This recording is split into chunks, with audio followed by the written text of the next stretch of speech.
Hello दोस्तों, आपका हमारे YouTube चैनल लॉ ओरिएंटेशन में हार्दिक स्वागत है। आज हम मूल अधिकारों के बारे में पढ़ेंगे, जिसका सेकंड पॉइंट है स्वतंत्रता का अधिकार, जो आर्टिकल 19 से लगा के 22 तक मेंशन कर रखे हैं। आज हम पढ़ेंगे आर्टिकल 19 वाक स्वातंत्र्य आदि विषयक कुछ अधिकारों का संरक्षण। इसका मतलब है आर्टिकल 19 जो मूल अधिकारों का एक हिस्सा है और नागरिकों को कई स्वतंत्रताओं की गारंटी देता है, जिसमें पहला पॉइंट है सभी नागरिकों को क है वाक स्वातंत्र्य और अभिव्यक्ति स्वतंत्रता का। इसका मतलब है कि नागरिकों को अपनी राय व्यक्त करने, जानकारी प्राप्त करने और सूचना प्रदान करने की स्वतंत्रता है और इसमें प्रेस की स्वतंत्रता भी शामिल है। दूसरा है ख शांतिपूर्वक और निरायुध सम्मेलन का।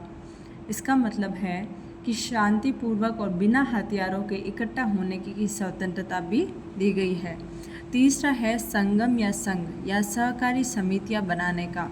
इसका मतलब है कि संगठन और सरकारी समिति के गठन की स्वतंत्रता भी दी गई है। घ है भारत के राज्य क्षेत्र में सर्वत्र आबाद संचरण का। इसका मतलब है कि भारत में आबाद विचरण, घूमने फिरने की स्वतंत्रता भी नागरिकों को दी गई है। पांचवा है ड भारत के राज्य क्षेत्र के किसी भाग में निवास करने और बस जाने का। इसका मतलब ये है कि नागरिक भारत के किसी भी भाग में निवास करने और बस जाने की स्वतंत्रता रखता है। इसमें च है कि संपत्ति अर्जित करने की स्वतंत्रता, लेकिन 44th अमेंडमेंट 1978 के द्वारा इसको समाप्त कर दिया गया है। इसका अगला है कोई वृत्ति, उपजीविका, व्यापार या कारोबार करने का अधिकार होगा। इसका मतलब है कि भारत में कोई भी वृत्ति, व्यवसाय, व्यापार और कारोबार करने की स्वतंत्रता रखता है। इसके आगे है कि आर्टिकल 19 का क्लॉज 2 से लगा के क्लॉज 6 तक हम ये पढ़ते हैं कि इन सभी में स्वतंत्रताओं पर युक्तियुक्त निर्बंधन और प्रतिबंध लगाया जा सकता है, जिसमें जैसे कि पहले पॉइंट है कि देश की एकता, अखंडता और सुरक्षा के लिए निर्बंधन लगाया जा सकता है।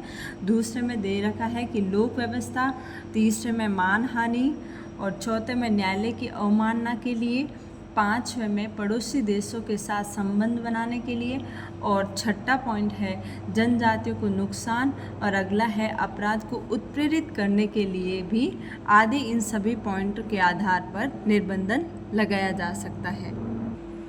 इसको अब हम एक एग्जाम्पल के माध्यम से समझते हैं कि भाषण और अभिव्यक्ति की, ये जो पहला पॉइंट दिया हुआ है, भाषण और अभिव्यक्ति की स्वतंत्रता पर भी प्रतिबंध लगाया जा सकता है यदि यह मान हानिकारक हो या फिर यदि यह राष्ट्रीय सुरक्षा के लिए खतरा हो।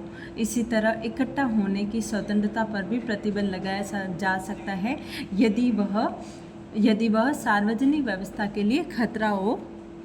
इसी प्रकार से हम कह सकते हैं कि हमें स्वतंत्रता तो दे रखी है, लेकिन इनका यूज़ गलत रूप से किया जाता है तो हम उन पे प्रतिबंध लगा सकते हैं।